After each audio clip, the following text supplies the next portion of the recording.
आपल्यासोबत सामाजिक कार्यकर्त्या गौरी सावंत या फोन लाईनवरून जोडलेल्या आहेत। गौरीताई, आपण पाहतोय धक्कादायक घटना, या ठिकाणी फाशीची शिक्षा व्हावी अशी आता मागणी जोर धरू लागलेली आहे। कुटुंबांकडून या ठिकाणी आर्त हाक देण्यात येते। हो, बरोबर आहे। मी आज सकाळी 3:30 वाजता आणि काल संपूर्ण दिवस मी तिकडे गावामध्ये होते। तुम्ही हे विचार करा की 13 वर्षाची मुलगी, काय तिचा गुन्हा होता तुम्ही विचार करा। आणि गावामध्ये एवढी दहशत आहे लोकांमध्ये, पण गावकरी सगळे एकवटून त्यांनी कोणीही दिवाळीचा साधा दिवा सुद्धा लावला नाही, कारण की दिवाळीपेक्षा त्यांना ती जास्त चिमुकली महत्वाची होती। आणि सगळ्या गावकऱ्या महिलांनी पण तुमच्या चॅनलवरती पण काल घेतलं, त्यांनी शूट केलं, त्याच्यामध्ये सांगितलं की त्याला फाशीची शिक्षा द्या, नाहीतर त्याचं एन्काउंटर करा। आम्हाला लाडकी बहीण योजनेचे पैसे नकोत असं तिच्या आईने सांगितलं। आर्थिक परिस्थिती खूप हालाकीची आहे, काही नको, पण ते जे काल जे म्हणत होते त्या पद्धतीने, कारण की जस्टिस मिळणं फार गरजेचं आहे आणि उशिरा न्याय मिळणं कधी कधी चुकीचं असतं। आणि दोन मुली आणि दोघांची घरची परिस्थिती पाहता सगळं बघता खूप भयान परिस्थिती। काल मी दिवसभर तिकडे होते, पण खूप कठीण आहे हे सगळं।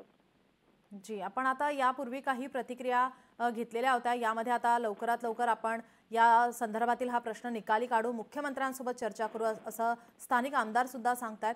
यावर आपण काय सांगाल की किती लवकरात लवकर हा प्रश्न निकाली निघायला हवा? काल मी त्यांच्या घरी 11 वाजल्यापासून संध्याकाळी 7:30 वाजेपर्यंत होते।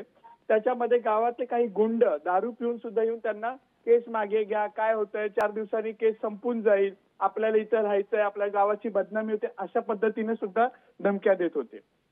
त्याची आई अक्षरशः, त्या मुलीची आई अक्षरशः घाबरली होती।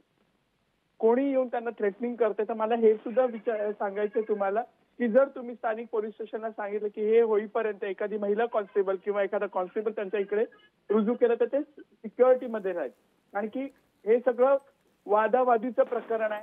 गौरी सावंतजी, आपण पाहतोय फास्ट ट्रॅक या संदर्भात हा खटला आता चालवला जाणार आहे। लवकरात लवकर आता या आरोपीला फाशी होईल यासाठी आता संपूर्ण प्रयत्न केले जाणार आहे, असं आता सांस्कृतिक मंत्री यांनी आता जयकुमार गोरे यांनी सांगितलंय।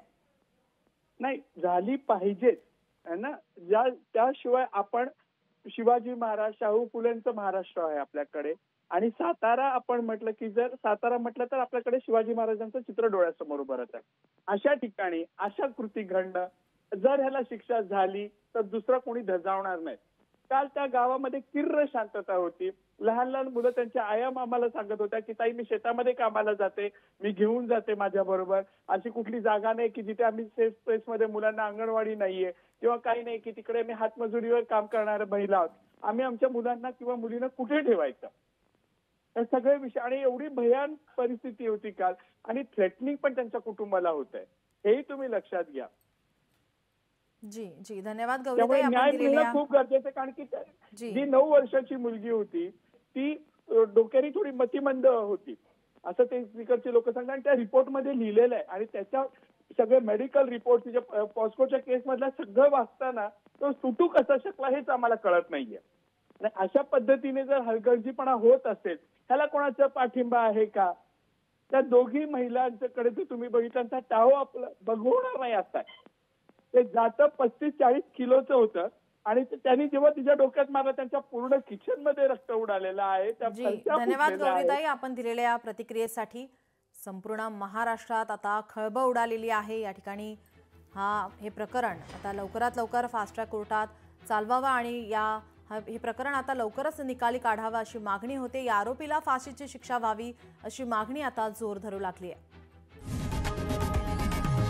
लोकशाही मराठी ऐका, पहा, जागरूक रहा।